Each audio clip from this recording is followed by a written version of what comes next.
வணக்கம், நான் டாக்டர் மைதிலி. இன்றைக்கி நிகழ்ச்சியில் சிறுநீரக கற்கள் உங்களில் யாருக்காவது இருக்குது அப்படின்னா அதை கரைத்து இயற்கையான முறையில் வெளியேற்றம் செய்கிறதுக்கு ரொம்பவே உதவியாக இருக்கக்கூடிய சிறுகண் பீலை அப்படின்ற முக்கியமான ஒரு மூலிகை. இந்த செடியோட உயரம் பார்த்திங்கன்னா கிட்டத்தட்ட 1 மீட்டர் அளவுக்கு உயரும். இதோட பூக்கள் அப்படின்றது பார்க்க நல்ல வெள்ளை நிறத்தில் ரொம்ப அழகாக அங்கங்கே ஒரு பஞ்சு ஒட்ட வைத்த மாதிரி இருக்கும். இந்த பூக்கள் இலைகள் மட்டும் கிடையாது, சிறுகண் பீலை மூலிகையோட வேரில் கூட பார்த்திங்கன்னா ஏகப்பட்ட மருத்துவ குணங்கள் இருக்குது. இந்த சிறுகண் பீலை மூலிகை வைத்து எப்படி தேநீர் தயார் பண்ணலாம், கிட்னி ஸ்டோன் ப்ராப்ளம் இருக்கிறவங்க எந்த நேரம் இதை குடிக்கணும், எத்தனை நாட்கள் வரைக்கும் எடுத்துக்கலான்றதை பற்றி இன்றைக்கி நான் நிகழ்ச்சியில் தெளிவாக சொல்கிறேன். இந்த சிறுகண் பீலை மூலிகையை பார்த்திங்கன்னா பூலாம்பூ அப்படின்னு சொல்லுவாங்க, ஒரு சிலர் இதை கூரப்பூ அப்படின்னு சொல்லுவாங்க. ஆனால் நிறைய பேருக்கு பார்த்திங்கன்னா ஊர் பக்கம் இருக்கவங்களுக்கெல்லாம் பொங்கல் பூ அப்படின்னு சொன்னால் தான் இதை ஐடென்டிஃபை பண்ணுவாங்க. இதுக்கு காரணம் என்னன்னு பார்த்தா, பொங்கல் பண்டிகை போது ஊர் பக்கத்தில் காப்பு கட்டுவாங்க இல்லையா, அப்போது ஆவார கூடவே வேப்பிலை இலையோட இந்த சிறுகண் பீலையை தான் பயன்படுத்துவாங்க. இதனால் பொங்கல் பூ அப்படின்னு சொல்லுவாங்க. பொங்கல் பண்டிகை போது கடைகள்லாம் அதிக அளவில் விற்பனை செய்வாங்க. உங்களில் யாருக்காவது இந்த செடி கிடைக்கல, ஐடென்டிஃபை பண்ண முடியல அப்படின்னா பொங்கல் பண்டிகை போது கடைகளில் அதிக அளவில் விற்பனை செய்வாங்க. மார்கழி மாதத்தில் அதிகமாக இந்த செடி விளையும் அங்கங்கே. இந்த சிறுகண் பீலை அப்படின்றத வைத்து எப்படி தேநீர் தயார் பண்ணலான்னு கேட்டிங்கன்னா, இந்த செடியை வேரோடு அப்படியே நீங்கள் மண்ணிலேருந்து பிடுங்கி எடுத்துக்கோங்க.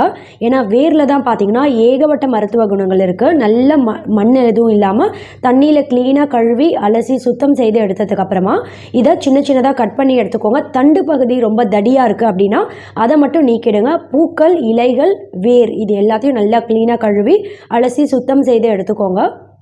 அம்மியில் அரைக்கணுன்னா அரைக்கலாம், அப்படி கிடைக்கல அப்படின்ற பட்சத்தில் அம்மி இல்லை அப்படின்னும் போது மிக்சிலேயே அரைத்து எடுத்துக்கலாம். கொஞ்சம் கொஞ்சமாக தண்ணி சேர்த்து நல்லா திக்காக விழுது மாதிரி அரைத்து இதை பிழிந்து சாறு மாதிரி எடுத்துக்கோங்க. 25 மில்லி சாறு காலையில் எழுந்ததும் பல் விளக்கினதும் வெறும் வயிற்றில் இதை நீங்கள் குடிச்சிடலாம். அப்படி இல்லை இந்த மாதிரி சாராக எடுத்துக்கல, நீங்கள் தேநீராக எடுத்துக்கிறீங்க அப்படின்னும் போது கொஞ்சம் இந்த இலைகள், வேறு கூடவே சொன்ன மாதிரி இலைகள், பூக்கள் எல்லாத்தையும் சேர்த்து 2 கிளாஸ் அளவு தண்ணியில் கொதிக்க வைங்க. அந்த 2 கிளாஸ் தண்ணின்றது நல்லா கொதித்து குறைந்து 1 கிளாஸ் அளவு வர வரைக்கும் கொதிக்க வைங்க. 1 கிளாஸ் அளவு வந்ததும் வடிகட்டி வெதுவெதுப்பான சூட்டில் காலை முதல் உணவாக எடுத்துக்கணும். எப்போவுமே காலை முதல் உணவாக இதை எடுக்கும்போது தான் இதோட ஆரோக்கிய நன்மைகள் அப்படின்றது நம்ம உடலுக்கு முழுமையாக கிடைக்கும். இப்போ இந்த சிறுகண் பீலை தேநீர் நீங்கள் காலையில் வெறும் வயிற்றில் தொடர்ச்சியாக எத்தனை நாட்கள் எடுத்துக்கலான்னு கேட்டிங்கன்னா 14 நாட்கள் வரைக்கும் தொடர்ச்சியாக நீங்கள் எடுத்துகிட்டே வரணும். தினமும் காலையில் எழுந்ததும் முதல் உணவாக. அந்த 14 நாட்களுக்கு மேலே நீங்கள் எடுக்கிறீங்க அப்படின்னும் போது ஒரு தகுந்த மருத்துவர் ஆலோசனையோடு எடுத்துக்கிறது உங்கள் ஆரோக்கியத்துக்கு ரொம்பவே நல்லது. இந்த சிறுகண் பீலை தேநீர் நீங்கள் தொடர்ச்சியாக 14 நாட்கள் எடுக்கும்போது பார்த்தீங்கன்னா கிட்னி ஸ்டோன் பாதிப்பு இருக்கிறவங்களுக்கு வயிறு வலி அதிகமாக இருக்கும் இல்லையா, ஒரு சிலருக்கு அந்த வலி பின்புறமாக ரேடியேட் ஆகி முதுகு வலி அதிகமாக இருக்கும்.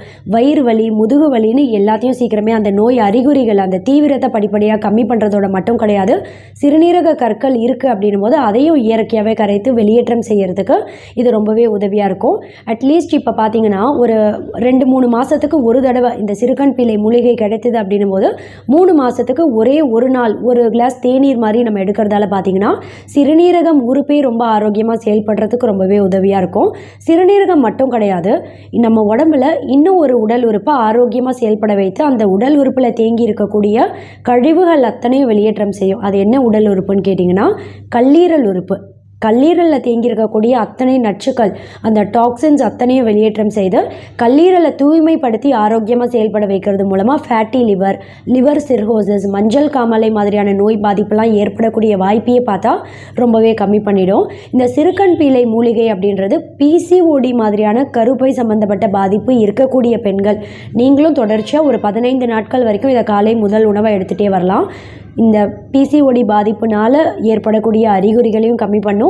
மாதம் இர்ரெகுலர் மென்சஸ் இருக்கும் இல்லையா ஒரு சில பெண்களுக்கு, ஒவ்வொரு மாதமும் மாதவிடாய் சுழற்சியை சீராக வைக்கக்கூடிய தன்மையும் பார்த்தா சிறுகண் பீலை மூலிகையில் அதிகமாக இருக்குது. நீர் கட்டி கரையிறதுக்கும் ரொம்பவே உதவியாக இருக்கும். இதோட மட்டும் இல்லை, கர்ப்பிணி பெண்களுக்கு மாதம் ஏற ஏற கால்களில் வீக்கம் ஏற்படும் இல்லையா, கால் வீக்கத்தை இயற்கையாகவே படிப்படியாக கம்மி பண்ணக்கூடிய தன்மையும் பார்த்தா சிறுகண் பீலை மூலிகையில் அதிகமாகவே இருக்குது. நீங்கள் ஏதோ ஒரு கஞ்சி சமைத்து சாப்பிட்றீங்க, இப்போ கால் வீக்கத்துக்கு பார்லி கஞ்சிலாம் சாப்பிடுவீங்க இல்லையா, இல்லை உளுந்து கஞ்சி மாதிரி ஏதோ ஒரு ஆரோக்கியமான கஞ்சி நீங்கள் சமைத்து சாப்பிட்றீங்க அப்படின்னாலும் அந்த கஞ்சி கொதிக்கும் போதே கூடவே சேர்த்து இந்த சிறுகண் பீலை மூலிகையை வேரோடு சேர்த்து அப்படியே ஒரு செடியை நீங்கள் கொதிக்க வைங்க. மண்ணில் முதல்ல மண் எதுவும் இல்லாமல் க்ளீனாக தண்ணியில் நல்லா அலசினதுக்கு அப்புறமா அந்த கஞ்சி கொதிக்கும் போதே அதோடு சேர்த்து நல்லா கொதிக்க வைத்துட்டு கஞ்சி சமைத்து நீங்கள் அதை எடுத்து சாப்பிடும்போது அந்த மூலிகையை மட்டுமே எடுத்து தூக்கி தூர வீசிடலாம்.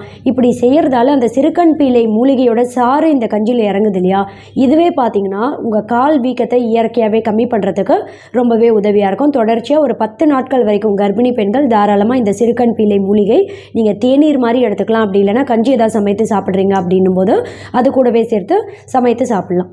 இந்த சிறுகண் பீலை அப்படின்றது ரொம்ப குறிப்பாக சிறுநீர் பாதையில் ஏதாவது தொற்று இருக்குது அப்படின்னா அதையும் சரி பண்ணிட்டோம். அதாவது யூரினரி ட்ராக்ட் இன்ஃபெக்ஷன் அப்படின்னு சொல்லக்கூடிய யூடிஐ, யூரின் போகும்போது பார்த்திங்கன்னா ஒரு சிலருக்கு சொட்டு சொட்டாக சிறுநீர் வெளியேறும், இல்லை சிறுநீர் கழிக்கும் போது எரிச்சல் அதிகமாக இருக்கும் இல்லையா, இது மாதிரியான பாதிப்பு சிறுநீர் பாதையில் ஏதாவது தொற்று இருக்குது அப்படின்னா அதையும் இயற்கையாகவே சரி பண்ணக்கூடிய தன்மை பார்த்தா சிறுகண் பீலை மூலிகையில் அதிகமாகவே இருக்குது. இதனால் சிறுகண் பீலை மூலிகை அப்படின்றது ரொம்ப குறிப்பாக கிட்னி ஸ்டோன் அப்படின்ற சிறுநீரக கற்கள் பாதிப்பு இருக்குது அப்படின்றவங்க தொடர்ச்சியாக இந்த தேநீர் எடுத்துகிட்டே வரும்போது இயற்கையாகவே அந்த கற்கள் கரைந்து வெளியேற்றமாகறதுக்கு ரொம்பவே உதவியாக இருக்கும். தேங்க்யூ. இந்த தகவல் உங்களுக்கு பிடிச்சிருந்தா லைக் பண்ணுங்க, உங்க ஃப்ரெண்ட்ஸுக்கு ஷேர் பண்ணுங்க, மறக்காம எங்க சேனலுக்கு சப்ஸ்கிரைப் பண்ணுங்க.